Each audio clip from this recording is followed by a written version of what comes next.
Good afternoon, everybody. Welcome to northern Uganda. This is another city. After Gulu, we have Lira city, and here is the beautiful city. And the way we say it, Kopango. And of course, without wasting time, my name is Fabulous, and we're here to talk about peace. Before we go further, I've got my guests here, moving with them, about 2 or 3 men and 1 lady. We're here to talk about peace because we're in a process. This is a season of campaigns. The whole country is all in campaigns. The churches are not packed. The mosques are not even packed just because of politics and campaigns. Before we go further, allow me give my microphone to my brother here. Let him introduce himself, tell us his names, and of course his role in the Let's Talk to Peace and where he's working, please. You're most welcome. Thank you so much. Good afternoon. Thank you for welcoming us to Northern Uganda. My name is Amos Desmond Wambi. I work with the Media Challenge Initiative. We are a media development organization. We support media organizations and journalists to professionalize the trade of journalism. And we are part of this campaign because we think that media is extremely important in building communities. Thank you. Thank you, sir.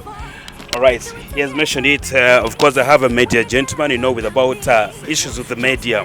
Without the media, I don't think the message will go direct to the community. The message should go straight to the voter, and we are right here with him. Still continuing with the introductions, let me get to a brother here. Allow me pass my microphone, please. Tell us your names and what you do for a living. Good afternoon, everyone. My name is Stephen Ochala. I am a boda rider in this city, Lira. I'm a boda rider for some time now. We are here to talk peace. Thank you. Thank you so much. Is a boda rider in the middle here, gender balance. I have a lady. Please introduce yourself. Good afternoon, everyone. I'm called Pamela Wello, and I do produce in Lira here. Thank you. She does produce, and of course, next to Pamela, I have a gentleman. Please, could you introduce yourself, my brother? Good afternoon, everyone. I'm called Innocent Obua. I do business in Lira here. I'm a produce dealer. Thank you very much. Thank you. Brief of introductions. It's good. Now we're back into what we can now just talk about. Let's talk about peace. Peace is something very important. Whether in church people are talking about peace, a family member gather and want to make sure that there's peace in a family. And let me first start with my brother, as I said earlier, media role in these elections, because during these campaigns, please, we have also had very many kind of challenges whereby other radio stations, other media houses are not always balanced. They are trying to lean in other political parties, not give accurate information to the community, somebody down the village. It's always not balanced. Now that you are always close and you've been working with the media, how can you really now help us to make sure we have peace in this election? Because we get information from the media and we always utilize it. Please guide us through that. Thank you for the opportunity. It's very true that during a political period there are always 2 parts, and it's natural, it's human nature that people will choose a side. So journalists and media organizations find themselves in the middle of this fracas, and some media organizations are also owned by politicians, so it becomes very, very difficult. However, what we are saying is, as a media organization, Media Challenge Initiative, we are coming on board in this campaign to bring journalists together, regardless of the side that they could be in this election, and saying how can we professionalize this? How can we ensure that what we are saying is factual, and at the same time it is not designed to slander anyone? That I may disagree with you, my brother, even as a media reporter, but even in my disagreement, I have a duty to speak the truth about our disagreement. I should not move beyond what we are disagreeing about to go and attack your family, character slander you and say that man killed another man on the street. which is actually extremely dangerous. So we are here to participate in dialoguing and bringing the media to the table so that we speak. We can stay in difference and still remain, very honest and operate professionally. That's what we are doing in this campaign. Let me just get into, when we talk about media, we have got social media, and now we have Facebook, sorry to mention it, we have the TikTok. Now everyone comes online, wants to record a video clip and wants to be a reporter, and these things have become something which is very dangerous to society. It can change the minds of the people. How can you now advise? Is there any kind of computer misuse act that can guide people to control them, and how can we teach the other people to not misuse the gadgets? Because I think phones are now in the wrong hands of the people. And please guide me there a bit. Yeah, thank you once again. You see, we are looking at the media holistically, and it is true that the media has now moved from the radio station to any person on the street. In fact, anyone can go viral. Sure.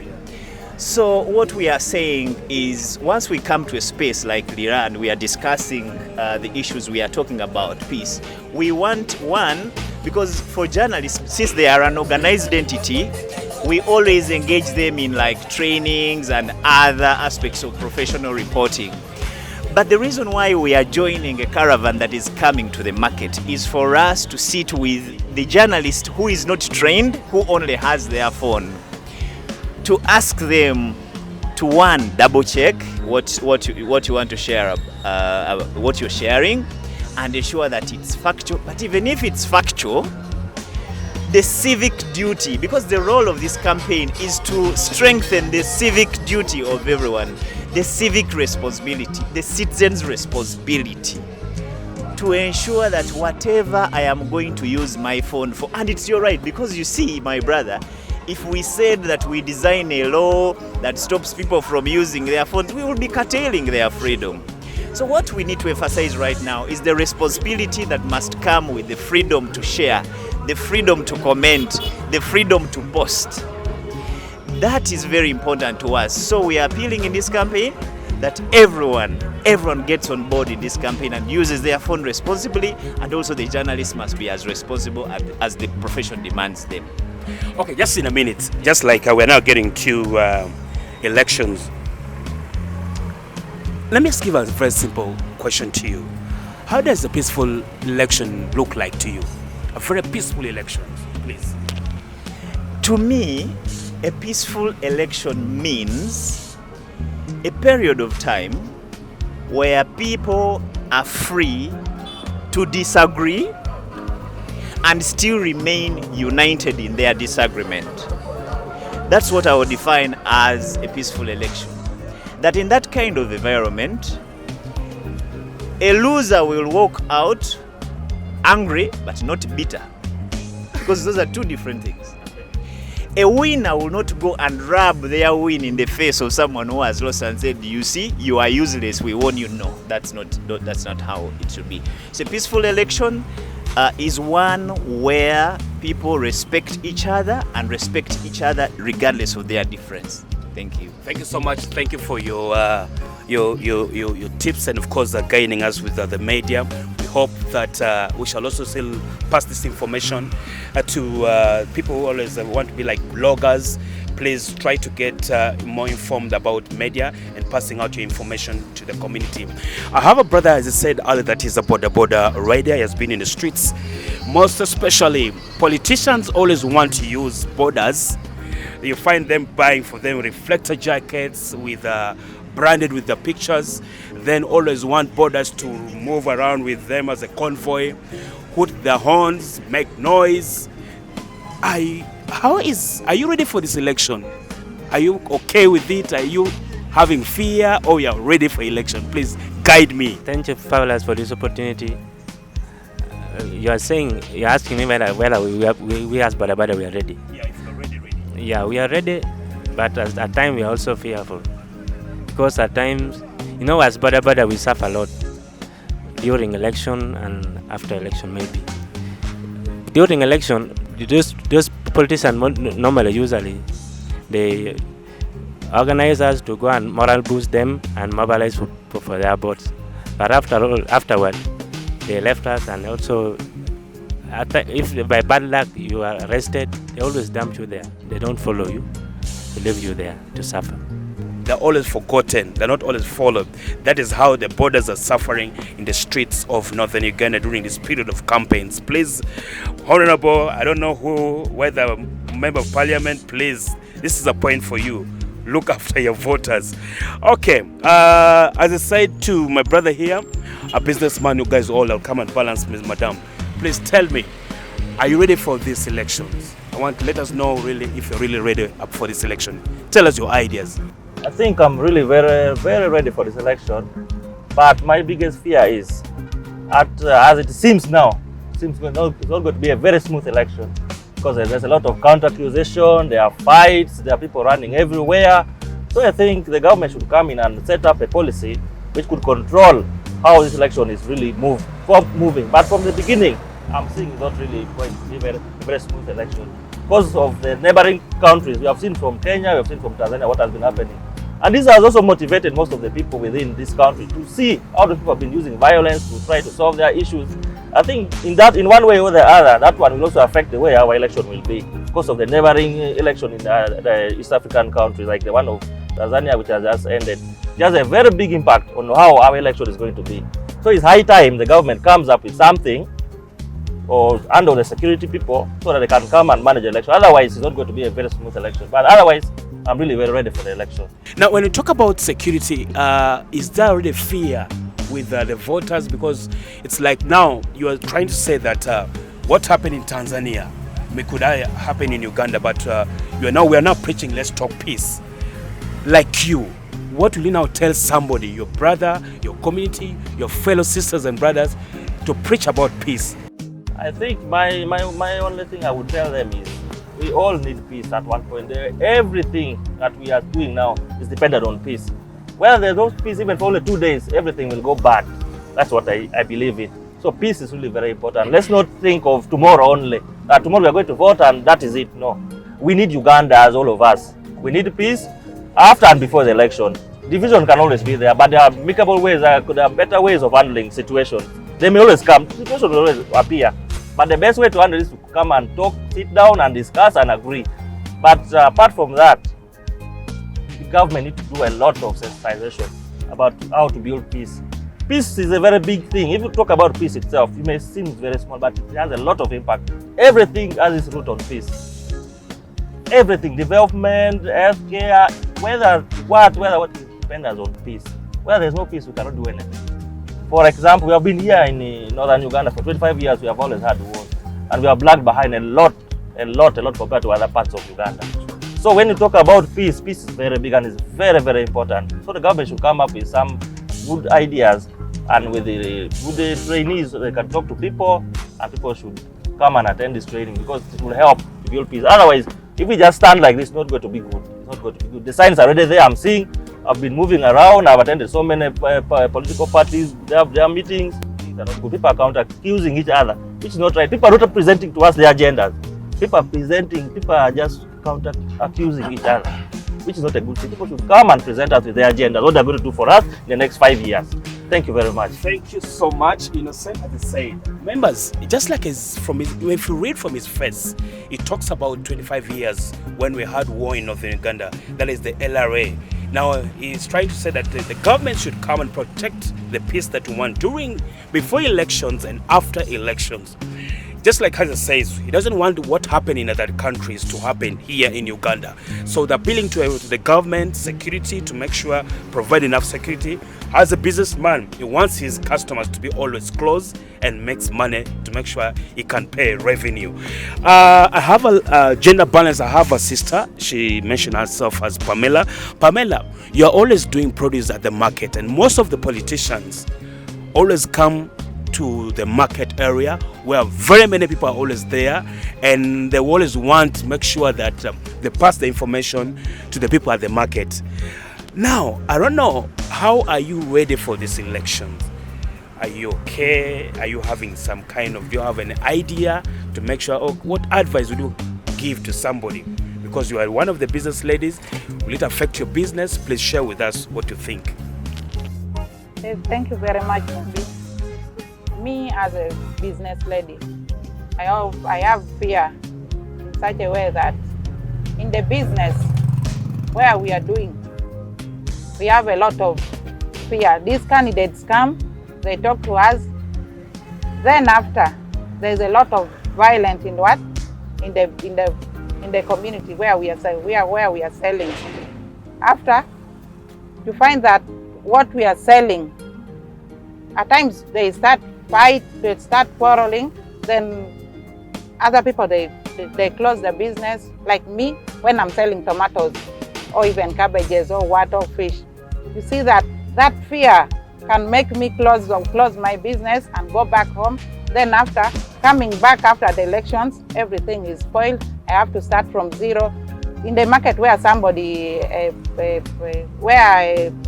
me as a single mother or a widow is selling.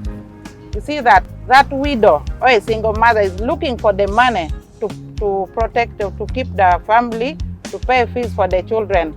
But now my candidate or somebody's candidate will come, talk, then automatically we have what? Different ideas. I'm supporting this one and the other person is supporting another person. So that violence comes. We have to disagree now.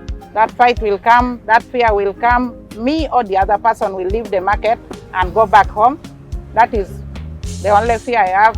Now, my urge to the government is, please, the government, please protect us. Give us the security before and after the elections. Thank you so much.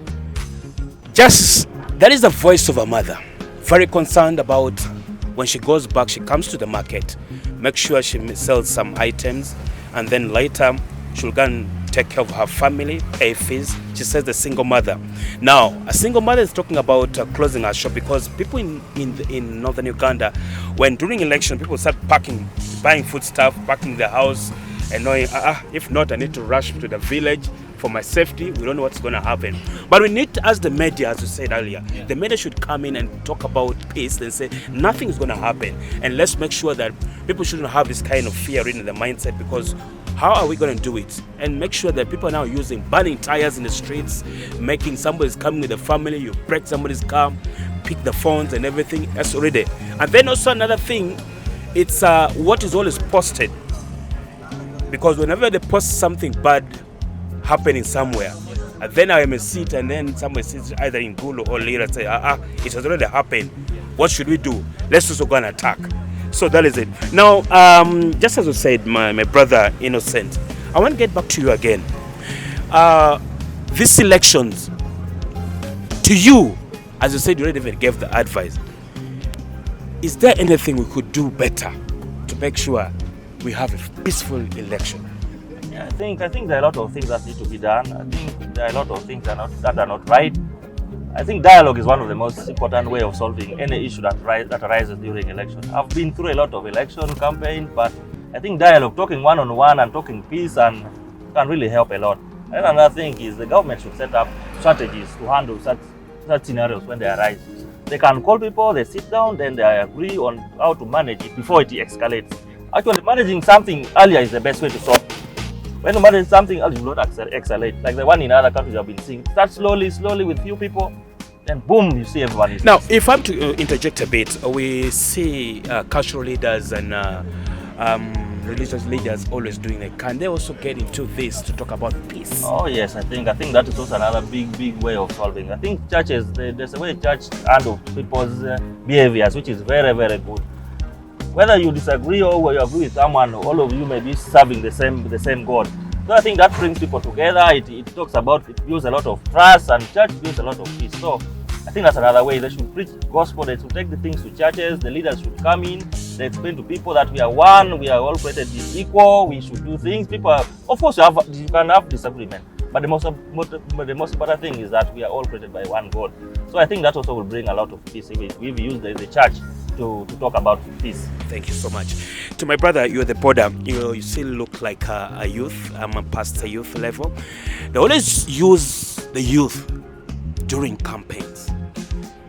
I only see them, I don't know, do they give them money, at how much, and what do they do if they're given this money? My only advice to my fellow brothers: election is not a do or die.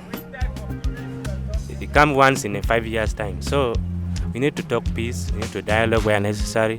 Actually, peace is a primary thing to do, not any other thing.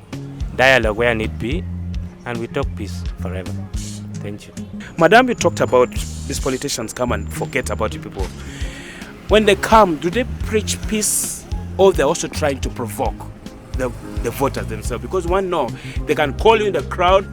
You find, for like last time I saw people, about 2,000 people. Then they give money. I don't know how much they give. Do they give everybody in that place?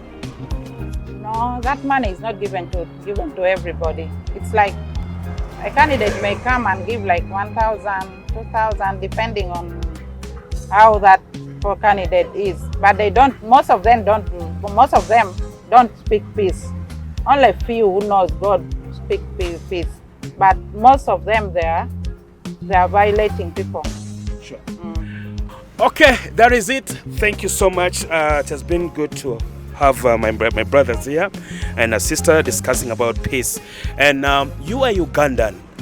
Election is on one day. Come January 15th next year, 2026, please, before you pick that panga, before you pick that stone to hit a brother, think twice that we're all brothers and we want a beautiful environment. We want a beautiful country.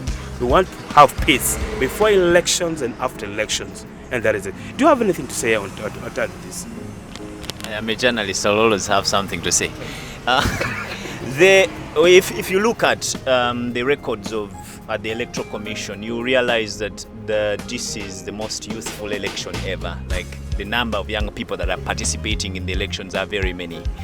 So, and you know very well that young people are a busy group of people. Our friend here is on the street 24/7. You will not find him in his house watching TV. So it means his information, he receives it from the phone. So his social media is his primary go-to area to receive information. If he has data. If he has that, and he works, he will get that, and he's free to support anyone he wants. Sure. However, even that thing you have seen on your phone, just because it is on your phone, it may not be true. So you also have a duty to go and verify, where was this thing. If someone said it happened in a certain division in in Lira, you live in Lira, call a friend and ask, have you seen such a thing? If it's in Gulu, reach out to friends in Gulu or wherever, so that you are acting on information that is true, not things that you have just seen. Nowadays we have another issue called AI. I can make your face and make you dance at a certain rally. Where you are not. You're in this van, but I can put you somewhere. So someone will say that our friend has now crossed to the other camp. So all this information we need to always double check, ensure that what you are consuming is the factual information that you need as a young person to improve yourself, because you need information as a young man or woman to improve your life. You need information to go and improve the lives of other people. So use your phone responsibly. Thank you very much. All right, thank you so much. This is so common in northern Uganda, whereby people are divided in the families. You'll find a gentleman is supporting this party, the wife is supporting another party, and then there's always division. Whenever they go back home, this one is moody, and of course at the end of the day, the family is disorganized, the kids are also divided, and somebody says, my wife is not respecting me, my husband is not respecting me, and this is because of politics, campaigns. Now my mother, deep in the village here, you find people calling us for a family meeting. Calling for a family meeting, why is it?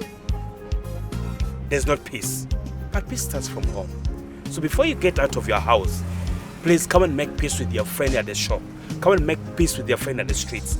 Come and give a handshake to your friend in the church, because people are not now greeting, because they already have that hunger that you're not part of us. You're supporting the other party. And of course, we're having not only in the politicians down in the grassroots, we also have the presidential campaigns going on. What do we need from there? We want to make sure that whatever is happening in other cities shouldn't happen in this side as well. We want peace. Treat us all equally, and let's respect and have faith, and we want a better Uganda. Come from the beginning of this time of the elections and afterwards, because after elections, these people will now be back at their homes who have lost elections. But with the voters, we need peace. We need to be together. Thank you so much. And I don't know if you have anything to say. Let's just keep peace. Let's build harmony. And I think this is our country. Come 15th of January, go and vote.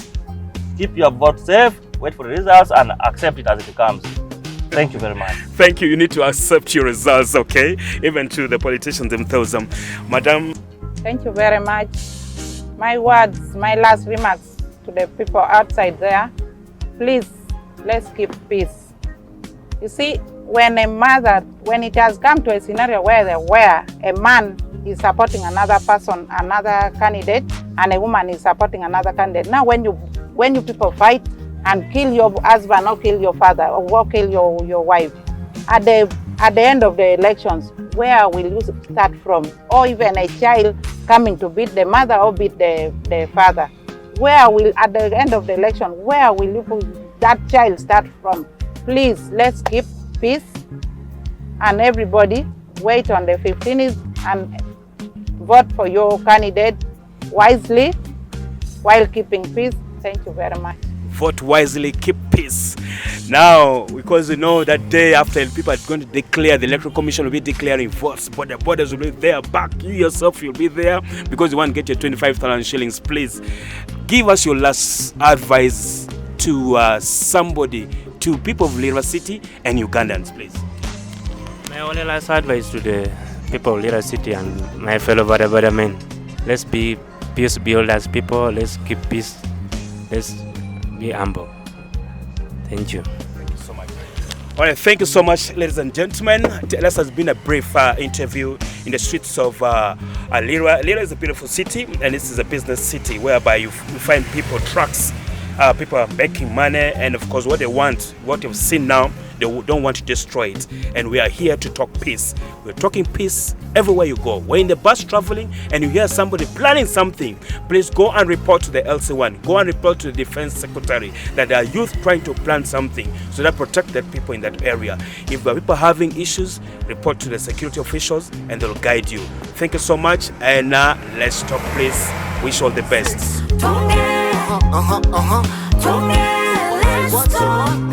Let's talk peace.